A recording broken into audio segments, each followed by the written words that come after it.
got on the train with $200. He couldn't see any harm in a friendly game of cards. What if the other men were strangers? And take Joe Collins. He's got a nice wife at home. But he met this girl at the bar, and she looked after the first couple of drinks.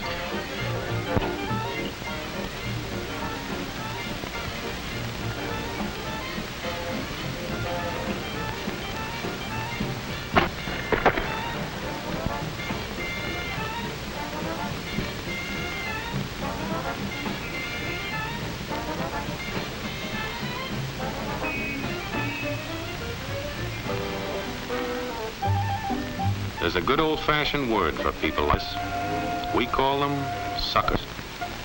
And there are other people. People who stay up nights figuring out how to take away what they've got. There are all kinds of games. Mike here, for instance. He's got everything in me. He's young, he's healthy, got a job. And he's got plenty of food. Big factories to make things a man can use. Big cities to do the business of a big company. And people, lots of people.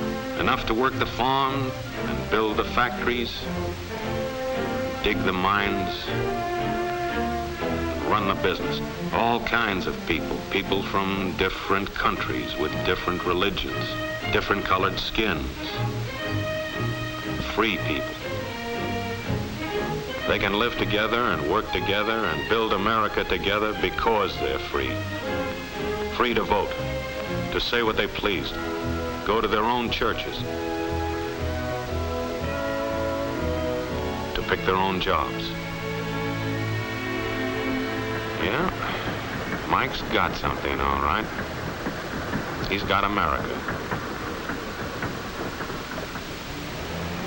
But there are guys who stay up nights figuring out how to take that away from him. I happen to know the facts. Now, friends, I'm just an average American. But I'm an American. And some of the things I see in this country of ours make my blood boil. I see people with foreign money. I see Negroes holding jobs that belong to me and you. Now, I ask you, if we allow this thing to go on, what's going to become of us real Americans? I've heard this kind of talk before, but I never expected to hear it in America. This fellow seems to know what he's talking about. What are we real Americans going to do about it? You'll find it right here in this little pamphlet. The truth about Negroes and foreigners. The truth about the Catholic Church. Do you believe in that kind of talk? I don't know, makes pretty good sense to me. And I tell you, friends, we'll never be able to call this country our own until it's a country without. Without what? Yeah, without what? Without Negroes.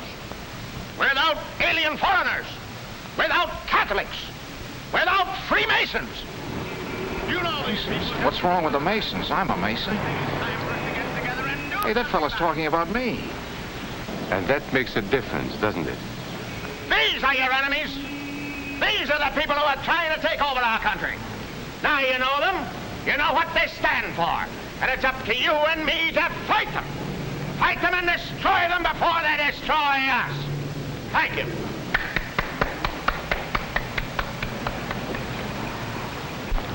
Before he said Masons, you were ready to agree with him. Well, yes, but he was talking about... What about those other people? But in this country, we have no other people. We are American people. What about you? You aren't American, are you? I was born in Hungary, but now I am an American citizen. And I have seen what this kind of talk can do. I saw it in Berlin. What were you doing there? I was a professor at the university. I heard the same words we have heard today. But I was a fool then. I thought Nazis were crazy people, stupid fanatics. But unfortunately, it was not so. You see, they knew that they were not strong enough to conquer a unified country. So they split Germany into small groups. They used prejudice as a practical weapon to cripple the nation. Of course, that was not easy to do. They had to work hard to do it. You see, we human beings are not born with prejudices. Always they are made for us, made by someone who wants something. Remember that when you hear this kind of talk. Somebody's going to get something out of it, and it isn't going to be you. This is not classroom theory. I saw it happen. I saw it first in Berlin in 1932.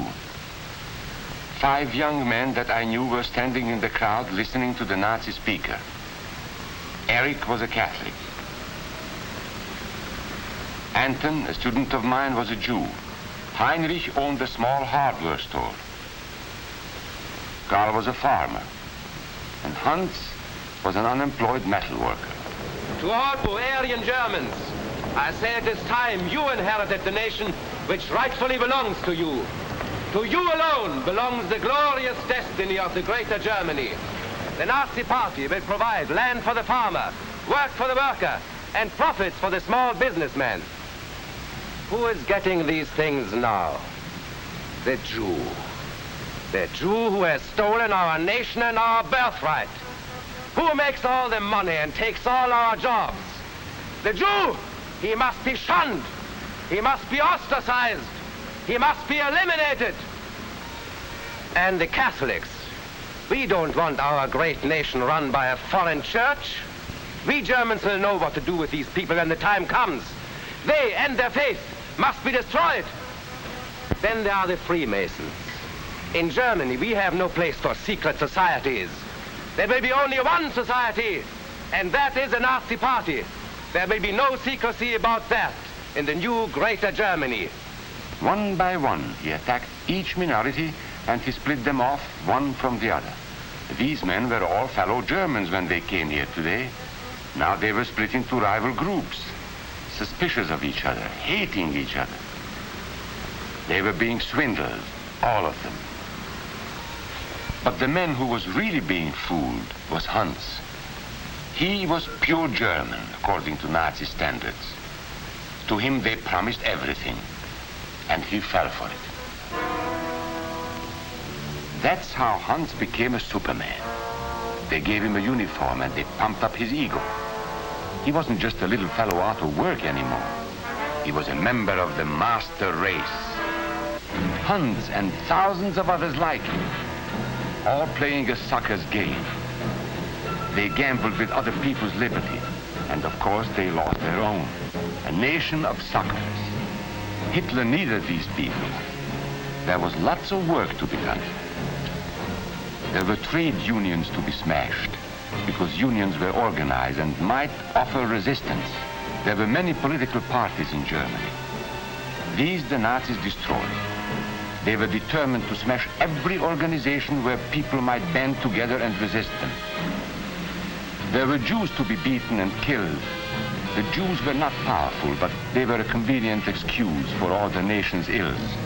And besides, a Nazi party member could not take over this man's store. Hundreds of Catholics were put in jail because the Catholic Church had strength and could resist the Nazi drive for power.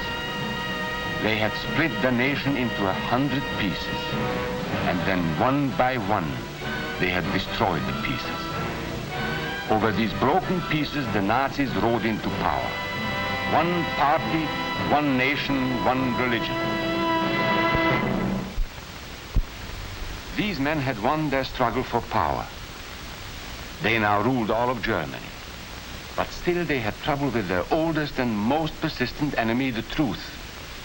They found that truth does not die easily, and so they decided to abolish truth.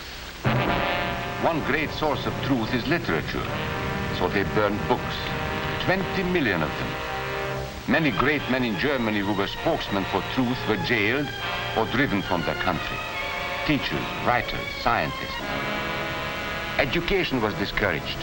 In 5 years, college attendance dropped 53%. It was forbidden to listen to a British radio program or read an American newspaper. In Nazi Germany, you had to get your information from Dr. Goebbels. He knew what was best for you. The church was one force in Germany still strong enough to proclaim the truth in public. This Catholic priest was arrested the following day on charges of immorality. The Protestant church also continued to try and fight for truth. The Nazis put this man in a concentration camp. There were others who spoke for truth, and I am proud to say that educators were among them. And what, may I ask, is an Aryan? I don't know myself. But let us see what our present so-called authorities have to say about it. They say he is tall,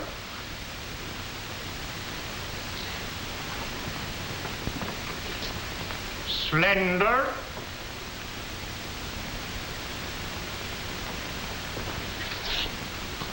blue-eyed, and blonde. There is no Aryan race. And more important, there is no master race. There are people who may find these ideas convenient, but science cannot support them. There is no scientific proof that there's any correlation between a man's racial characteristics and his native ability or character. In all racial groups, we find the same range of potentialities. We find idiots and geniuses. We find criminals and philanthropists. We must judge each man as an individual and not by the color of his skin or his eyes or by the length of his nose.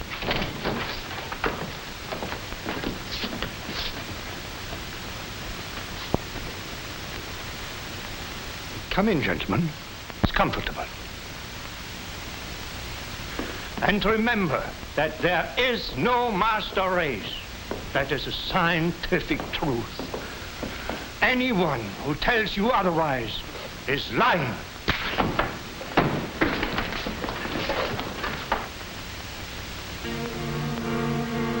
And so for all practical purposes, truth had been abolished in Germany.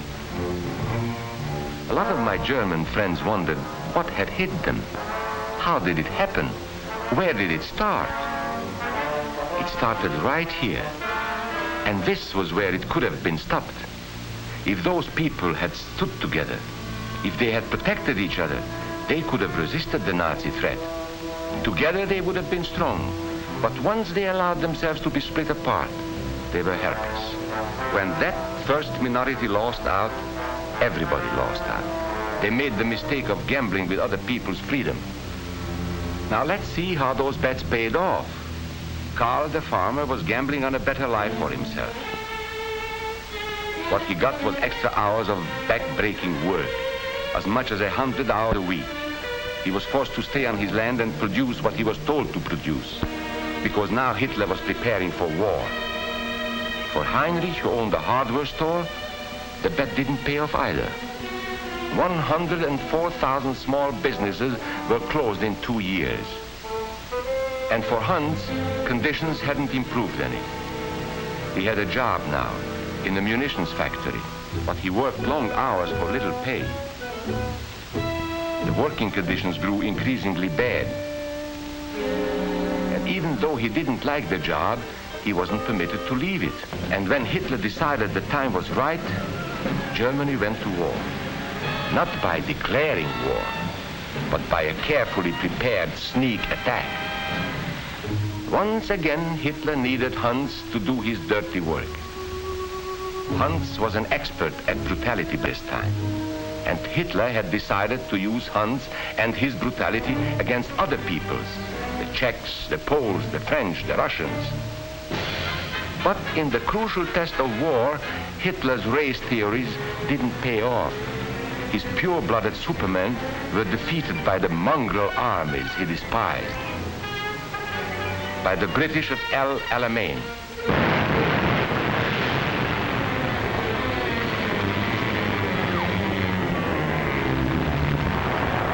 By the Russians at Stalingrad.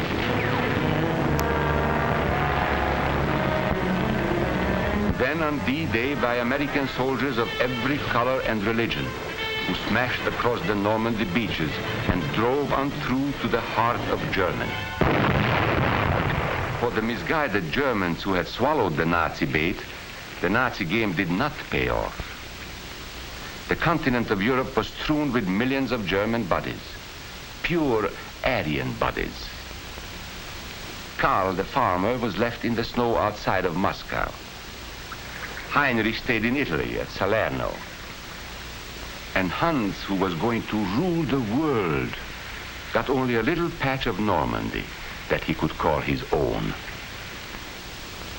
We must never let that happen to us or to our country. We must never let ourselves be divided by race or color or religion, because in this country we all belong to minority groups. I was born in Hungary. You are a Mason. These are minorities. And then you belong to other minority groups too. You are a farmer. You have blue eyes. You go to the Methodist Church. Your right to belong to these minorities is a precious thing. You have a right to be what you are and say what you think, because here we have personal freedom. We have liberty. And these are not just fancy words. This is a practical and priceless way of living. But we must work at it. We must guard everyone's liberty, or we can lose our own. If we allow any minority to lose its freedom by persecution or by prejudice, we are threatening our own freedom.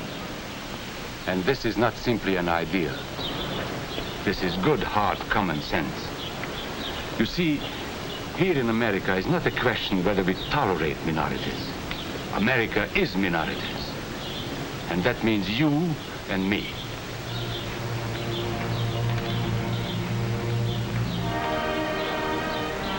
So let's not be suckers.